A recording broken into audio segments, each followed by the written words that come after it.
À Paris, l'immobilier est devenu inaccessible pour la classe moyenne. Si l'immobilier est de plus en plus cher chez nous, ce n'est rien comparé à la capitale française. En 5 ans, on note une hausse de 25% et le prix au mètre carré dépasse à présent les 10 000 euros. Mais il s'agit là d'une moyenne pour l'ensemble des 20 arrondissements, ce qui signifie que les prix sont encore bien plus élevés dans les plus beaux quartiers. Voilà qui rend aujourd'hui la ville lumière de plus en plus inaccessible.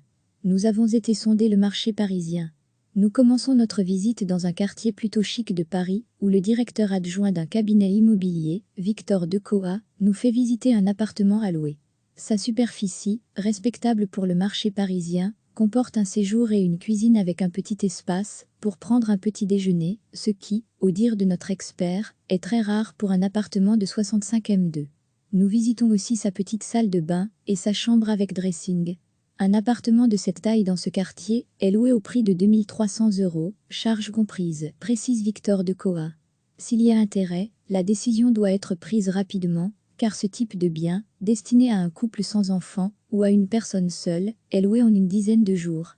J'ai une visite programmée sur ce bien pour quelqu'un qui habite à Dubaï et qui vient à peu près tous les 15 jours à Paris.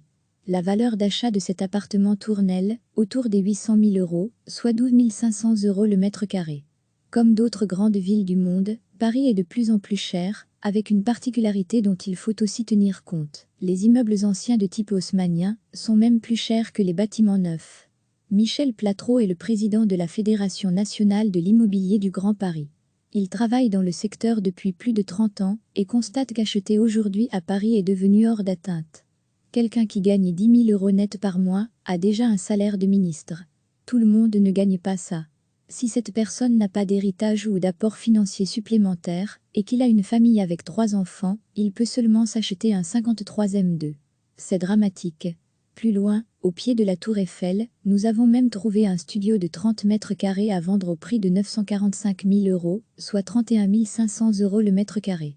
En dehors de ces biens exceptionnels, c'est la galère pour tout candidat propriétaire dans la ville lumière. Les courtiers en prêts immobiliers sont face à une clientèle qui s'endette de plus en plus, 380 000 € en moyenne, et pour plus longtemps, sur 25 ou 30 ans. Cette hausse des prix, toujours croissante, a forcément des conséquences. Certains biens exceptionnels de Paris vont continuer à flamber, et le reste des achats d'habitat sera surtout réservé à ceux qui ont déjà un bien à vendre, car ils auront un apport financier pour pouvoir acheter. Mais le reste de la population, même avec de gros revenus, devra s'écarter un peu de Paris, explique Philippe Taboret, directeur général adjoint de CAFPI, courtier en prêts immobiliers. Le notaire de cette étude a l'habitude de recevoir des Parisiens pour l'achat de biens. Les prix montent aussi dans ce secteur, ils sont un peu moins chers qu'à Paris, mais les superficies restent petites. Le jour de notre visite, nous rencontrons Delphine Oudemont, présente pour acquérir un appartement de 45 m² seulement. Nous l'accompagnons au moment où elle prend possession des lieux.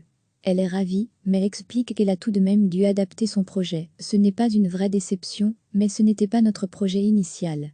On a dû s'éloigner un peu alors qu'au départ, on voulait acheter à Paris pour se rapprocher des amis et de notre travail, pour éviter les bouchons.